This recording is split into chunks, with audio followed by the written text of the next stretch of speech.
El túnel de los gritos es un escalofriante lugar en el que se asegura que habita el espíritu sin descanso de una niña que fue quemada en el interior de sus paredes. Si enciendes una cerilla en su interior cerca de las cataratas del Niágara, hay un pequeño túnel que tiempo atrás servía como paso peatonal entre las granjas que había en la zona. Es un estrecho y oscuro paso bajo la vía del tren que une Toronto y Nueva York, en el que habitualmente la niebla impide ver más allá de tu propia mano. En este túnel ocurrió un escalofriante crimen que dejó maldito el lugar y son cientos las personas que aseguran haber sentido una presencia cuando lo han atravesado. Esta es su leyenda. Hace más de un siglo había algunas casas cerca de los alrededores del túnel. En una de ellas había una familia rota por el alcoholismo del padre, un hombre violento que descargaba toda la furia que sentía por su miserable vida, golpeando a su mujer y su única hija cada vez que se emborrachaba. La mujer trataba de soportar las palizas y evitar que golpeara a su hija, poniéndose como escudo y diciéndose a sí misma que su marido volvería a ser quien fue cuando se conocieron. Pero la situación no mejoraba y, temiendo por la vida de su pequeña, se armó de valor y decidió pedirle el divorcio. El hombre, al escuchar a su mujer que abandonaba la casa con la niña, se enfureció tanto que la amenazó con prenderle fuego a toda la casa con ellas dentro si trataban de salir de allí. La mujer, al ver cómo el hombre agitaba una lámpara de aceite y la acercaba peligrosamente a las cortinas, decidió plantarle cara por primera vez en su vida y le comenzó a empujar mientras le gritaba fuertemente. La reacción del hombre no se hizo esperar, lanzó la lámpara contra uno de los muebles, que de inmediato comenzó a consumirse, llegando las llamas hasta el techo de madera en cuestión de segundos. Se giró hacia su esposa y la derribó de un puñetazo, pero no contento con ello la continuó golpeando y pateando, aunque ella estaba inconsciente en el suelo. La niña, al ver la escena, escapó presa del pánico, corriendo tan rápido como podía con la intención de llegar hasta la casa de sus vecinos que se encontraban al otro lado del túnel. Mientras corría, solo se giró un segundo para ver cómo toda la casa comenzaba a arder mientras su madre aún estaba dentro y su padre salía con paso lento pero seguro con una lámpara de aceite apagada en la mano. Pero su huida no tuvo éxito, ya que, cuando se encontraba a mitad del oscuro túnel, la niebla le impidió ver una piedra, con la que tropezó y cayó de bruces en el encharcado y frío suelo. Sentía un gran dolor en su tobillo y, por más que trataba de levantarse, el dolor la vencía y caía nuevamente. Ese lapso de tiempo fue aprovechado por su padre para alcanzarla. La niña quedó paralizada por el miedo cuando observó cómo su enloquecido padre se acercó a ella y vertió lentamente todo el aceite sobre su diminuto cuerpecito. Entonces solo un sonido más se escuchó en el túnel, el de una cerilla encendiéndose justo antes de que el padre la arrojara sobre la niña y la prendiera en llamas. Los gritos de dolor de la niña fueron tan desgarradores que quedaron impresos por la eternidad entre las paredes de este túnel, que desde entonces se llama localmente el túnel de los gritos, Screaming Tunnel en inglés. El destino del padre nunca quedó claro, unos afirman que regresó a la casa ardiendo y entró nuevamente para arder en las mismas llamas que él había provocado, otros que desapareció y nunca fue detenido. Lo que sí que es cierto, es que son pocos los valientes que se atreven a acercarse al túnel de los gritos de noche, pues cualquiera que entra puede sentir que hay algo negativo en su interior y una presencia les vigila. Se dice además que, si enciendes una cerilla en la mitad del túnel, el lugar donde ardió la niña, se puede escuchar un grito desgarrador y sentirás como una brisa apagará inmediatamente la llama, como si alguien hubiese soplado para que regrese la oscuridad a sus paredes. Nota: esta es una versión de una de las leyendas más famosas de Estados Unidos y Canadá, existen dos variantes más. En una de ellas la niña, escapando del incendio, corrió con sus ropas en llamas hasta el túnel donde finalmente se consumió en el fuego gritando y retorciéndose de dolor. En la otra la niña fue violada en el interior del paso subterráneo y, para evitar que pudiera declarar en contra de sus violadores, estos la prendieron fuego. Lo cierto es que en ese lugar hay algo negativo y tenebroso, ya que incluso los más escépticos afirman sentir algo vigilándolos mientras cruzan entre sus paredes bajo las vías del tren. Hoy por hoy se ha convertido en uno de los destinos turísticos obligados cuando uno va a visitar las cataratas del Niágara, ya que su fama se catapultó aún más cuando el túnel se usó como escenario para la película La Zona Muerta 1983, basada en un relato de Stephen King.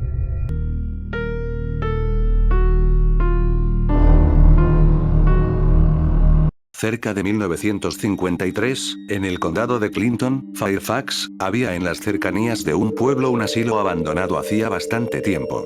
No pasó mucho tiempo hasta que, gracias a una petición, el lugar se reconstruyó y se formó lo que se conoce actualmente como Prisión del Hortón, que básicamente, era una instalación de convictos temporales, que se mantenían allí hasta su juicio y su posterior traslado. En el otoño de 1954 una tanda de convictos fueron enviados en autobús hasta la nueva prisión, no se sabe con certeza, pero en algún momento del viaje, cerca del Hortón, el autobús volcó y se incendió. Aquellos convictos que no murieron en el accidente, huyeron malheridos hacia el bosque, que durante 4 largos meses fueron buscados por la policía local y encontrados muertos por las heridas o devorados por los animales salvajes.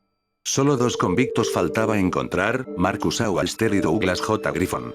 En la búsqueda no era raro encontrar cadáveres descuartizados de conejos. Finalmente encontraron a Marcus, a quien erróneamente llamaron Bunny Man, muerto sobre el puente de Fairfax, que, casi en broma sería llamado desde entonces Bunny Man Bridge. Marcus tenía una herida enorme en su cabeza de lo que parecía un hacha, además de las quemaduras infectadas que ocasionó el accidente del autobús. Al levantar el cuerpo de Marcus, los oficiales se encontraron con 2 conejos muertos sobre el puente, esto llevó al apodo de Bunnyman les ha dado a Marcus, pronto se descubriría que estaban en un terrible error. La policía no se preocupó demasiado por el fallecido, solo les importaba encontrar al desaparecido Douglas de una vez por todas. A medida que la búsqueda continuaba, los policías tuvieron que darle crédito al verdadero Bunnyman, ya que no paraban de encontrar cadáveres de conejos clavados en los árboles, con lo que parecían lanzas improvisadas con ramas afiladas. Luego no solo eran conejos, también perros y pequeños ciervos, no solo clavados a los árboles, sino eviscerados, cortados al medio con algo muy afilado. Luego de 3 meses, los animales muertos dejaron de aparecer, por lo que se dio por muerto al Bunnyman, el pueblo lo festejó con una gran feria, los últimos 6 meses habían sido terribles para los lugareños. A medida que la fiesta avanzaba algunos jóvenes tomaron más de la cuenta, y tal vez en algún desafío de valor o algo así, estos 6 muchachos fueron hasta el puente de Fairfax, ahora conocido como Bunnyman Bridge. A la mañana siguiente los gritos de una adolescente despertaron al sheriff local, que al verla bañada en sangre y con un enorme tajo de hacha en el hombro que casi le había arrancado el brazo de raíz, no pudo hacer más que correr hacia el hospital del pueblo en busca de ayuda. La chica estuvo en un estado de shock durante casi 3 días, su estado era crítico, pero logró decir algunas frases antes de morir finalmente una semana después. La chica, aunque alcoholizada, describió con lujo de detalle varios de los eventos vividos esa noche. Ella y sus amigos habían llegado al puente cerca de medianoche, y se quedaron allí durante unas 2 horas, cuando alguien mencionó algo acerca de unos sonidos en el bosque, obviamente pensaron que se trataba de una broma, y una broma de mal gusto. Las cosas se precipitaron cuando uno de los chicos gritó, y luego ya no pudo, una lanza de madera le había atravesado la garganta. La chica mencionó que un sujeto vestido de pieles blancas salió corriendo desde el bosque con lo que pareció un enorme machete oxidado, golpeando a varios de sus amigos en la cabeza. Ella intentó correr, pero el sujeto era increíblemente rápido, y no paraba de gritar mientras blandía su machete. Intentó golpearla en la cabeza, pero falló y en cambio la golpeó en el hombro, el sujeto perdió el equilibrio y cayó desde el puente hacia abajo. La muchacha siguió corriendo hacia el pueblo, pero se desmayó en algún momento, cuando despertó se dirigió hasta el pueblo, y ya saben el resto. El mismo día en el que la chica agonizante llegó al pueblo, el sheriff y unos cuantos oficiales se dirigieron al puente Fairfax, ahora más Bunnyman Bridge que nunca. Lo que vieron los marcaría por el resto de sus vidas. 5 muchachos desnudos se mecían colgados del puente al son de la leve brisa, todos ellos abiertos desde la cabeza hasta la entrepierna, las moscas se amontonaban devorando sus órganos internos ahora expuestos tan violentamente al mundo. Escrito con sangre en las paredes del puente, un críptico mensaje rezaba: Eas y Prey. Jamás encontraron a Douglas Bunnyman. 3 de noviembre de 1956, un vagabundo se pierde en el bosque, su cuerpo desmembrado es hallado en el puente Fairfax. 5 de abril de 1962, 3 niños menores de 8 años fueron hallados muertos bajo el puente Fairfax, presentan signos de estrangulamiento. 9 de agosto de 1967, el cadáver calcinado de una mujer es hallado colgando sobre el puente Fairfax, bajo ella se habría prendido una especie de hoguera, el cuerpo presenta signos de canibalismo. Informes como este están archivados hasta el 14 de mayo de 2010, cuando una mujer y sus hijos fueron hallados muertos en su coche bajo el puente Fairfax. Los 3 presentaban signos de golpes con hacha.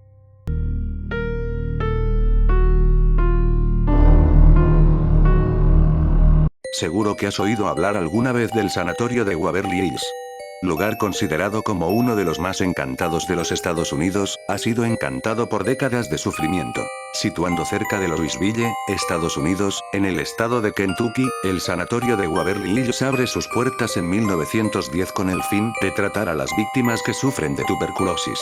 Lo que al principio fue un pequeño hospital se convirtió en 1924 en un gran hospital con más de 400 salas y un equipo de los más modernos. El hospital cerró sus puertas en 1961, pero se reabrió en 1962 como sanatorio geriátrico de Wood Haven, para cerrarlas definitivamente en 1982. Numerosas historias circulan respecto a los malos tratos infligidos a los pacientes. Cerca de 63.000 personas murieron allí después de haber sido víctimas de experiencias supuestamente médicas. Solamente el 5% de los pacientes sobrevivían a este tratamiento sangriento. Cada vez que una defunción ocurría, para que el resto de pacientes no sospecharan nada, los muertos eran llevados por las noches a lo que se conoció como el túnel de la muerte. Esta era una galería en los sótanos del hospital y que acaba en una vía férrea. Entonces, décadas de sufrimiento pueden haber tenido como consecuencia una atmósfera paranormal. Tras su cierre de 1961, muchos hechos misteriosos han sido relatados por los que visitaban el sanatorio. Sombras, luces volantes y cuchicheos forman parte de las leyendas que corren sobre el sanatorio. Podemos igualmente percibir el espíritu de un hombre vestido de blanco errando por la cafetería o la cocina. Nadie sabe de quién se trata, pero algunos creen que es el espíritu de un viejo empleado de Waverly que habría contraído la tuberculosis y murió de eso. El fantasma de una vieja mujer ha sido a menudo visto en la entrada principal del sanatorio. Se ve a la mujer con las manos y las piernas encadenadas mientras sus muñecas y sus tobillos sangran. Ella implora ayuda y luego desaparece. En el tejado del hospital afirman que se oyen voces de niños cantar y es que cuando el hospital funcionaba, los niños con tuberculosis estaban colocados sobre el tejado para los tratamientos de helioterapia, que consistía en exponerlos a los rayos supuestamente curativos del sol. El cuarto piso está considerado como el sector más horroroso y activo del hospital. Allí se han apercibido muchas sombras, apariciones de personas vagando por los corredores y escuchado puertas crujir. Incluso se habla de voces y gritos de dolor. Otros fenómenos. Un guardia vio una cabeza flotar a través de una de las salas una noche. Mucha gente ha informado de haber visto luces en el edificio por la noche, aunque hace años que no hay electricidad. Ruidos de pasos, ruidos de cuchicheos, ruidos de puertas que se cierran en el vestíbulo del sanatorio Waverly. Pero quizás una de las leyendas más intrigantes sea la de la habitación 502. La leyenda cuenta la tragedia de dos enfermeras que se habrían suicidado allí. En 1928, la enfermera principal fue encontrada colgada del techo de la sala 502. Según búsquedas más amplias, tenía 29 años, estaba soltera y embarazada.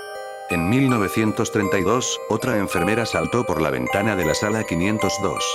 Actualmente, muchos afirman sentir una sensación de opresión y de angustia muy grande al entrar en esa sala. Otros afirman haber visto sombras desplazarse por las ventanas e incluso oír una voz que les decía "salid de aquí".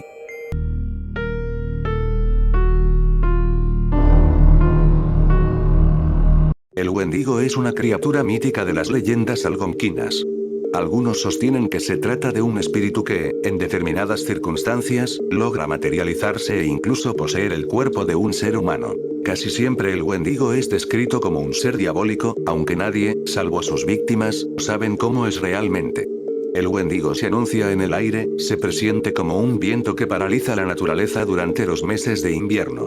Nunca deja señales de sus ataques, salvo, quizás, sus huellas. Algunos sostienen que el Wendigo toma de la mano a sus víctimas y las obliga a correr a la par suya. Las zancadas, cada vez más espaciadas, denuncian una velocidad anormal para un ser bípedo. Las pisadas humanas pronto se deshacen en la nieve, incapaces de seguirle el paso, hasta que ambas se pierden entre los árboles. Otros afirman que el final de su rastro indica el lugar preciso en donde el Wendigo elevó por los aires a su víctima, acaso para devorarla en las heladas fronteras del cielo. Originalmente el Wendigo encarnaba el tabú del canibalismo, hecho que se confirma por los propios pueblos algonquinos, quienes consideraban que todo aquel que probara carne humana, aun en circunstancias de extrema necesidad, tarde o temprano se convertiría en un vehículo del Wendigo. Este mito, cuya antigüedad sería difícil de calcular, fue adoptado por la psiquiatría.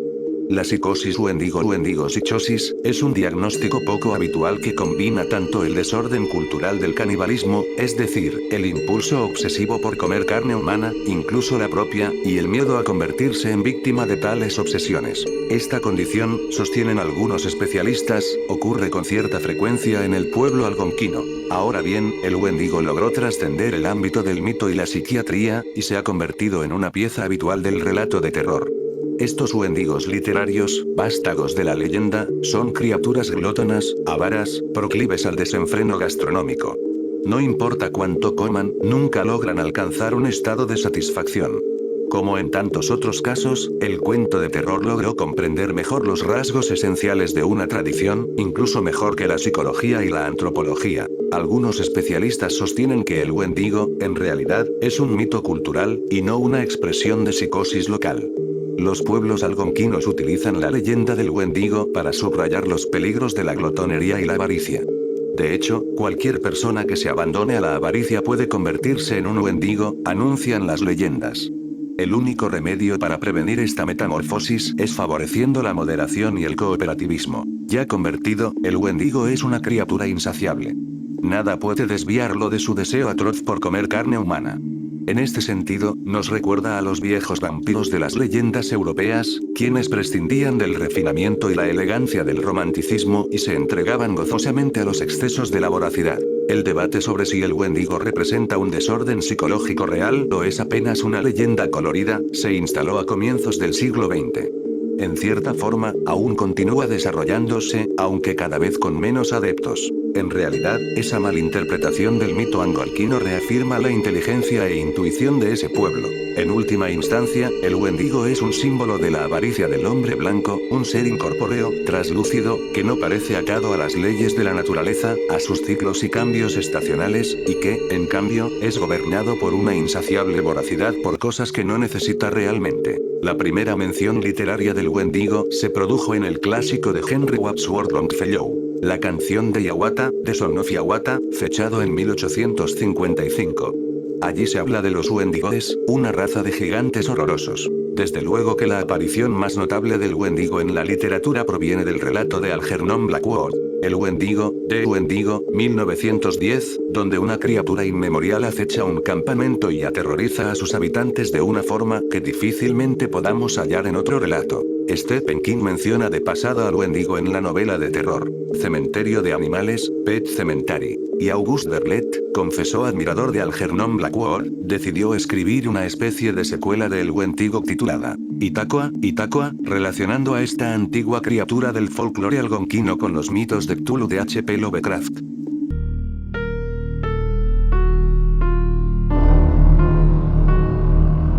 En 1862, William Winchester, el heredero de la famosa fábrica de rifles a repetición que fue uno de los pilares de la conquista del oeste americano, contrajo matrimonio con la que a partir de entonces sería su esposa, Sarah Winchester. Con una fortuna consolidada, y un alto estatus social, todo parecía no poder ir mejor. Sin embargo, dos trágicos sucesos dejarían marcada para siempre a Sarah, que nunca se recuperaría de ello.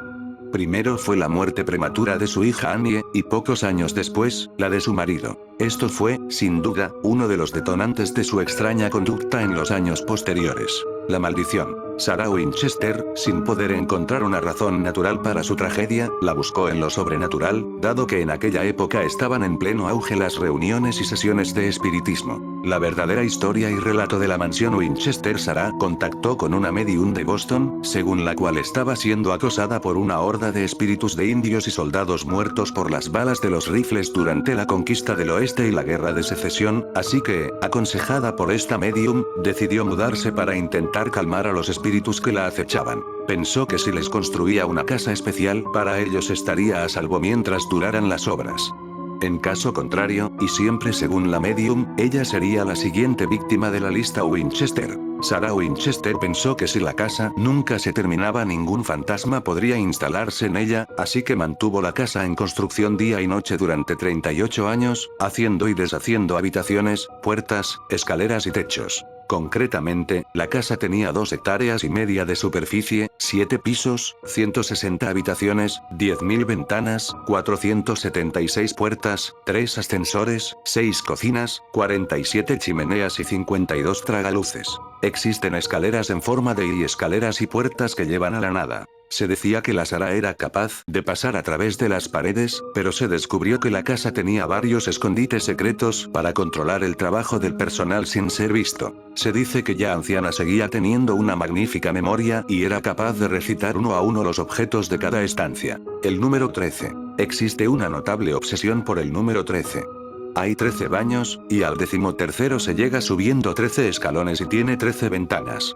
Todas las rejillas de desagüe tienen 13 agujeros, el pavimento de entrada está compuesto por 13 sectores, hay 13 cúpulas de cristal, escaleras de 13 escalones que no llevan a ninguna parte, y el testamento de Sara estaba dividido en 13 partes y fue firmado 13 veces.